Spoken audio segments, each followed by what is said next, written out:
The Think Bigger Real Estate Show. We're talking all about social media.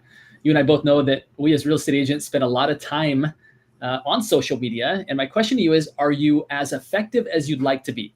Today's episode, we're bringing in my new co-host, which I'm thrilled about, number one. And number two, a social media expert, in which we're going to dive deep into how social media can help you deepen your relationships, get referrals, and expand your reputation. It's going to be a great episode. Big question is this: how do those of us in the real estate industry with crazy amounts of ambition, how do we think bigger than the building of our own empires? How do we simultaneously seek success and significance, income and impact? My name is Justin Stoddard, and this is the Think Bigger Real Estate Show. All right, welcome back, everybody, to this week's episode. Again, this is the first time that I get the great privilege of saying my co-host, Stephanie Peck. Stephanie, welcome to the new seat, maybe, of yours, the Think Bigger Real Estate Show co-host. Thank you. So excited to be here officially now. Officially. And we're both thrilled to have a conversation with Carlin Ankrum. Did I pronounce your last name right, Carlin? Okay. Yes. Boom. Listen to that, folks. We're on a roll already. And today we're going to be talking about social media. So for those that don't know Carlin, she owns OSnap social media strategy. She's been in social media before social media was cool for 15 years, and has actually a journalism background, international speaker. She's somebody who you really want to listen to. So Carlin, we're excited to have you here. Give us any other key points that maybe we missed that would help people to realize why they should be listening to you today. Well, first of all, thank you for having me. And I think another thing that I often try to do with anyone who's listening in on episodes like this or reading blogs, et cetera, about me is that I try to stifle the overwhelm that is often associated with social media and its ever-changing tides, and kind of bring it back into focus. And also say, have a little bit more fun. Like, dare I even say that? Have a little bit more fun on social media too. Can we all just agree that we can try to do that? I like that, especially come election season. It seems like people don't like each other very much on social media. And it's nice to hear you say that this can be a very fun place, maybe not one where we're comparing ourselves to other people, right? Which we all know that is the thief of joy, or finding our differences, but a place where we can really enjoy ourselves. That sounds great. Stephanie, you, for those that don't know Stephanie runs a very productive team, very relationship-based business. And you close to 100 homes every year you're selling, regardless of the market, which is phenomenal. What question would you have around maybe this topic of reputation? You've built your business based on creating an incredible reputation throughout your community and beyond. Is there any curiosities that you have for Carlin that we should kick this off with? Yeah, the biggest thing that I'm wondering and excited to learn is how much does the algorithms and the hashtags and all of the things, how much does that really matter? Because I obtain a lot of business through social media, but it's all been organic and relationship. And I've never known how to beat the algorithm or use the right hashtags. I've just shown up as myself and shown what I was doing, and that kept working. But I know that social media is always changing, so I'm excited to learn that from you. Absolutely. And first of all, kudos to you, because that is the first thing I'll always tell people in the event of trying to have a little bit more fun. And I will tell you, blocking out, I have to air quote, the gurus out there, they're like, you have to post 75 times a day and you have to include 45 hashtags and it's like, why are there so many rules? Can I just show up and be authentic to who I am and what I want to share? Because the thing that I always tell people, just like you said, Stephanie, and grabbing that attention organically is, chef's kiss, right? It's really something that we all want to have happen. But that only happens when you put those blinders on and focus on exactly what you're focusing on, developing relationships over time.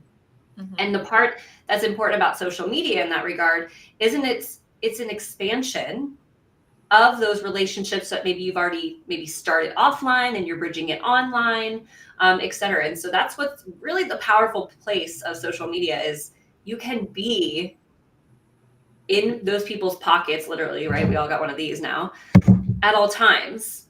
And I think that's often gets run over by all of the, do this with the algorithm, do that. It's impossible to keep up. And I'm saying that as someone that is constantly keeping up with it.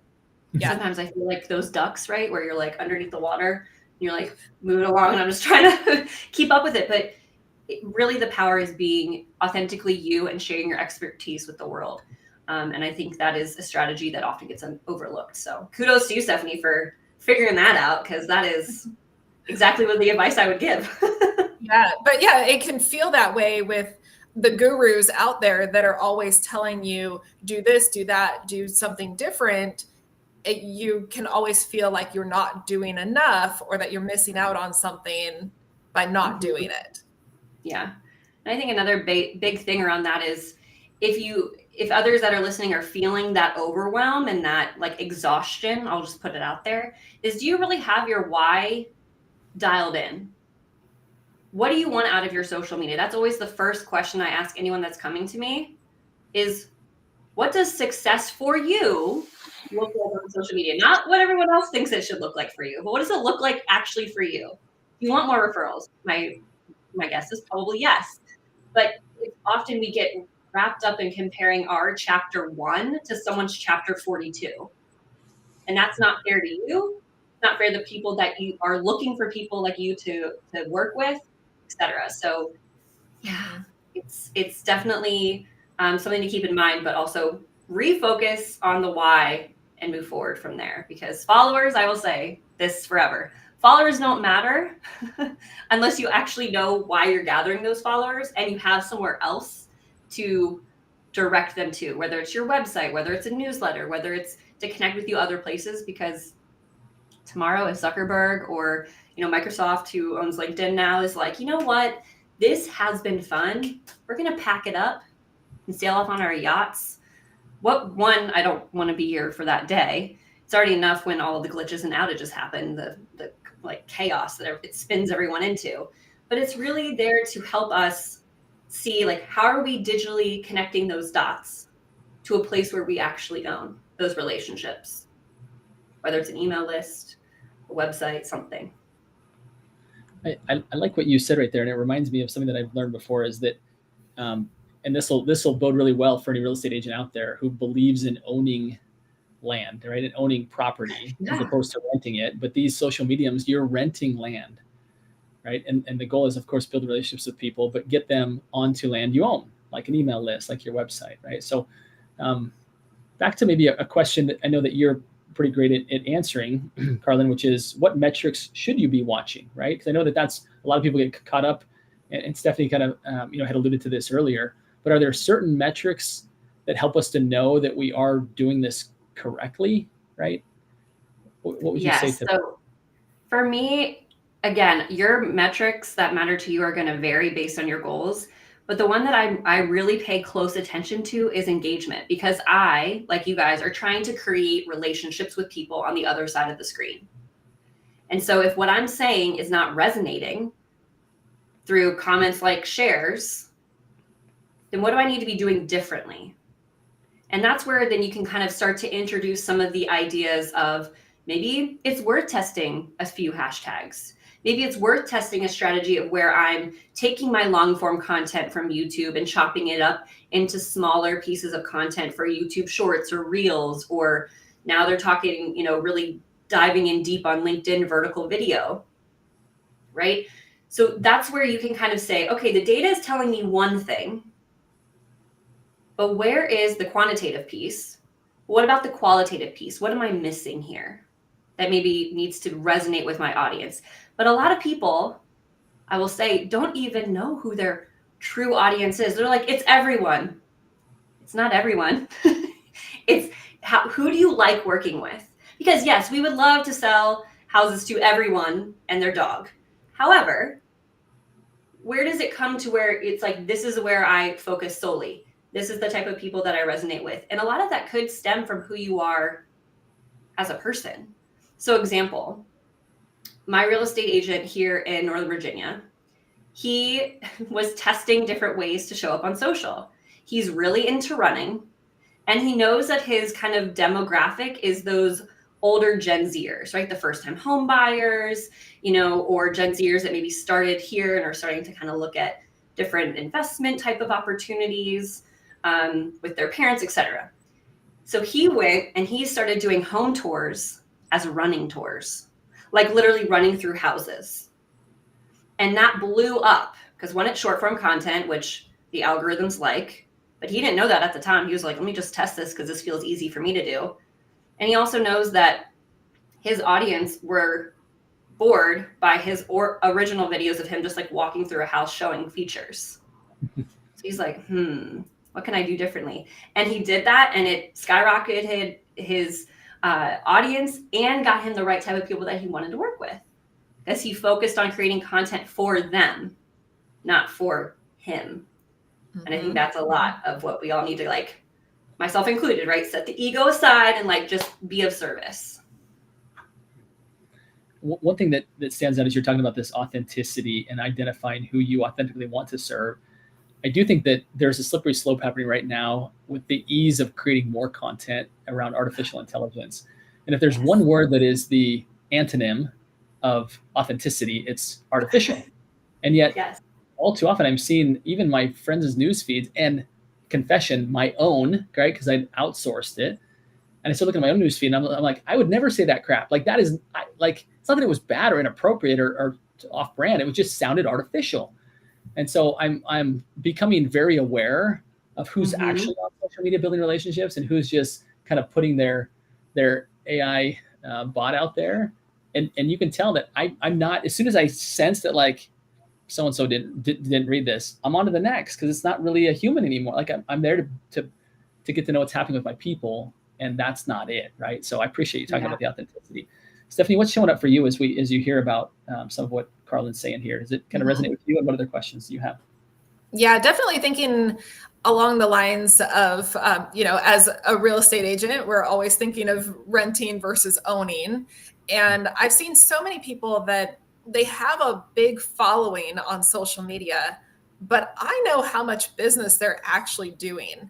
So what are the best tips that you can give us in two ways? How do we, as a real estate agent, turn our social media audience into something that we own? How do we get them from Instagram to our email list?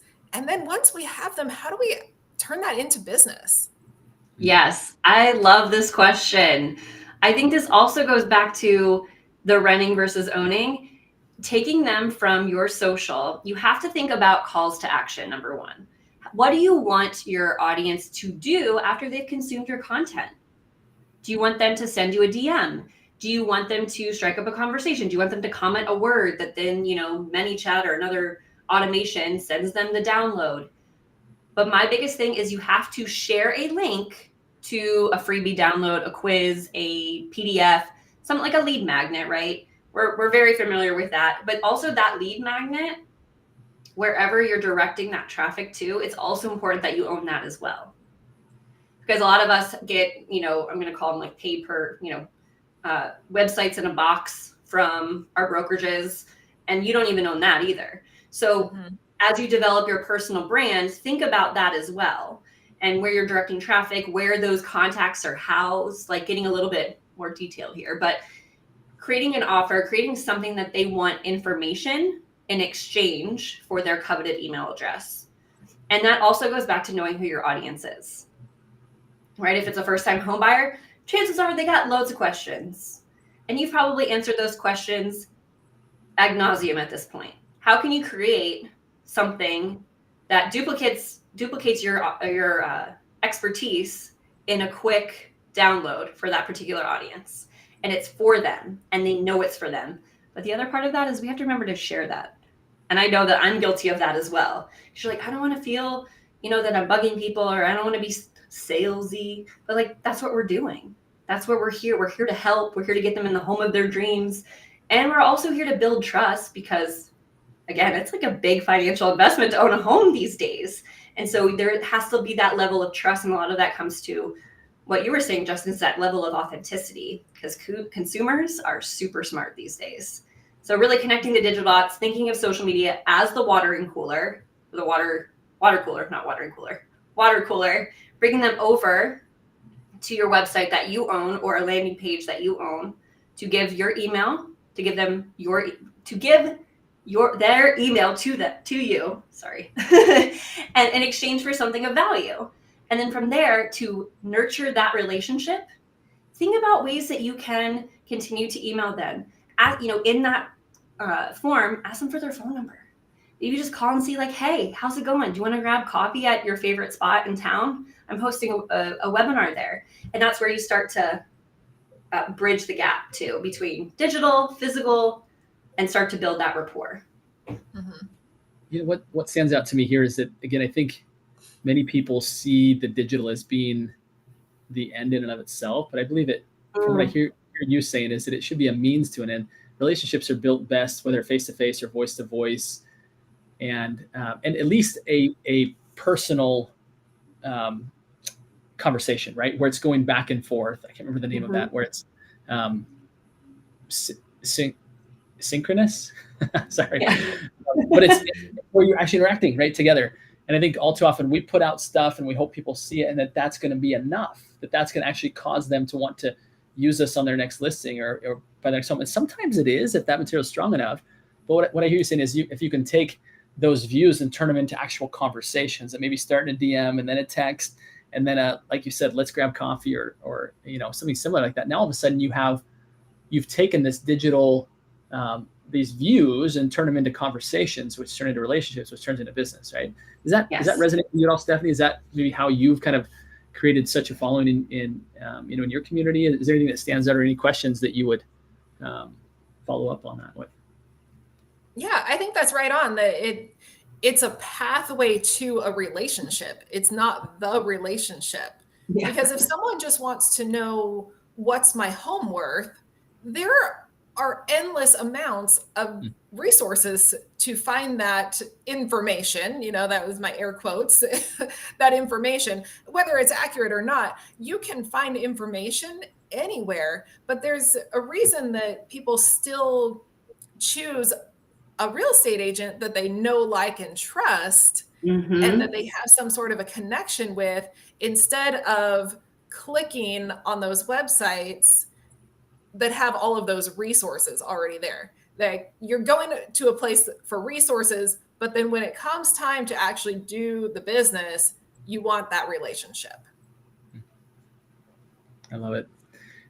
Carla, let's talk a little bit about, we've talked about kind of the reputation, right? Being authentic, identifying your crowd, speaking to that crowd. When it comes to deepening relationships, what have you found to be some of the best ways to use social media when it comes to actually deepening relationships there? Beyond what we've already talked about, right? Which is get them into one-on-one conversations, but staying in the digital space, what have you found to be effective or maybe not effective in doing that? The biggest thing that is overlooked, and I'm not, even to this day, I'm like, why?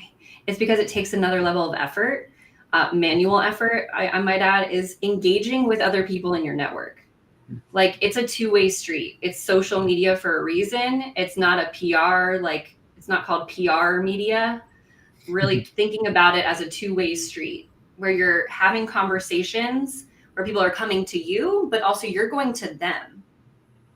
And a great example is I had someone share that they were going to be at a specific conference, and they're like, who else is going? Who else is? And I was going. I was like, oh, this is a great opportunity. I noticed it. That person was visible. They were keeping me updated of what they were doing, moving and shaking. And then the opportunity presented itself that they were going to be in the same place I was. I had never met them in real life. I only knew them online. And that was a prime opportunity to go and be like, hey, I'll be there. Do you want to meet up for lunch? Do you want to grab coffee before the event? We can be buds and hang. And they're like, yeah, of course. And then that led to that their former colleague was there, who's now a CMO for a larger brand. I got introduced to them, and now I'm doing fractional work with them. You just don't know what could happen out of developing those relationships. And I hadn't talked to that person in real life ever, but I have constantly been keeping up with what they're doing and engaging with them as well. So you can't always expect people to engage with you. It's how can you go out and engage with other people who are in your network consistently so you can stay top of mind. What that reminds me of is I was having a conversation with a gentleman over the weekend who's built an 8-figure business, and his business has been built on this premise of he gets on an airplane and he goes and he sits down with people and he builds relationships with them. And he can get any door open that he wants because he's just built that path. And I think Would he be more effective if he were to use social media to know which airplane he should get on and which person he should go sit with? Probably, right? But I think to your point right there is that if we're not using social media to deepen those relationships, and if we're just posting, like you said, it's a megaphone as opposed to really having something that we're listening to. So I love that advice. Stephanie, anything stand out for you on that as you think about either what you've done or what you aspire to do with the people who you care about with regards to that advice of really engaging and listening, giving people what we want from them? Yeah, it made me think a lot about the events that I do as a real estate agent, and whether they're community events or client appreciation events, we are blasting that all over social media, and we're getting a lot of attention by doing that. But the biggest RSVP tool we have is still, and we do it through social media, send them a DM. Hey, did you see I posted this? And I wanted to make sure that you were invited. And I think about that because I just had a birthday party for my daughter. If she had just, with a megaphone at the school, said, I'm having a birthday party on Saturday, who would just randomly show up at our house with a gift in hand and say, I'm here for the birthday party? But she personally handed out invitations. I love that we use social media as the platform to get to know so many new people that we can't personally touch, as many as we can through social media, but then we still need to make that connection. So what's the one thing that you could tell us when we're making a post that makes it feel like I'm talking directly to you and I want to engage in conversation with you? What can I do when I'm making a generic post that still gets that feeling? It's definitely, again, that knowing the audience and what their pain point is from that piece of content. And a lot of that starts with, everyone talks about having a attention grabbing hook, that first sentence. And that still sticks to this day. If it's a big data point, because you're like, I know some of my people, they're very logical. They want to know the data. Where other people want to know, you want them to be in their feels, right? When you're writing that piece of content. And again, I always say, to quote Stephen Covey, always start with the end in mind, knowing what you want out of that piece of content before you click post, because then that will tell you whether or not it's successful. And again, and prime example, I was at an event and I was speaking to a room of business owners that were making over $1 million.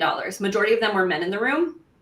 I knew that I could sell all the women in the room, and there was about 8 women in the room because that's who I made my presentation for. And I sold 5 out of the 8 people, out of the 8 women in the room. I was like, job well done, because that's the goal that I had for that event. And so and that also, as I mentioned, bridges from social all the way to in-person events. And I love what you said, Stephanie. It's like you have the opportunity to cast the net wide on social media, but you also have the opportunity to curate your own audience from what you're putting out there. So it's definitely starting with the hook, really understanding what the purpose is of that post, why you're posting it. And I've even been so close to be like, hey, new first-time home buyers. And they're like, oh, that's me. That's for me. Yeah. Right? They just pay attention to that. If they're not, they're going to keep scrolling, which is okay, because if they're not a first-time home buyer, that post isn't for them anyway. Keep it moving, So I think that's another thing, is just audience. Just know who your audience is. I love that. I'm going to start doing that. When I make a post now, I'm going to think, who do I want to see this and what kind of a response do I want to get? Because we oftentimes can be too focused on, I need to talk with everyone. I need everyone to hear this, but not everyone resonates with the same message. That's great advice. Thank you. Yeah. And I think one more thing is, people go to social media to be entertained. They go there to feel connected to somebody. So a level of empathy, but they also sometimes go there to escape what's happening in their life. And so if we're there to disrupt that pattern, great. But people always go to social to feel entertained first. And so always kind of keep that in mind as well. Great points to remember. Carlin, tell the audience how people can get in contact with you, and even just kind of quickly how you help people. Your ideas have really resonated with us who are professionals, who are relationship based, and yet want to use social media to help extend that. So just give us a quick blip so that those that are listening who are like, hey, I need to learn, I need to follow this gal and learn more from her and about her. Tell us how we can do that. You can go to osnapsocial.com. All my socials are linked there. I'm most active on LinkedIn and Instagram, just because it's more fun over on Instagram. And I help people by, popping the hood on their existing platforms and running strategic audits for them so that they know what's working, what's not, and how they can move the needle forward in their business based on their goals. We also develop strategies from the findings of the audit. And then we also help in different capacities, from consulting to doing the doing for you, and doing some fun content. I'll call them workshops, one-on-one workshops too, to get you out of your head and creating content for the entire quarter, so you don't have to worry about it anymore. So that's where we thrive. I love it. OSNAP Social. And if you've noticed, she's practicing what she preaches there, getting you into a space where she can get to know you and serve you. So Carlin, thank you so much for your time and expertise. Stephanie, total blessing having you here with your deep background in real estate, asking such great questions. So appreciate you both. It's been super fun to be with you. And I want to thank all those that are listening, whether you live or after the fact. We appreciate you. And be sure to reach out to Stephanie or I if you're interested in taking your real estate business from being maybe just a path to success to a path to significance. That's what we're all about. We're excited to help you do that. So my final request are these 3 simple words. Stephanie, why don't you bring it home for us? Go think bigger. Let's do it, folks. Thanks again, Carl.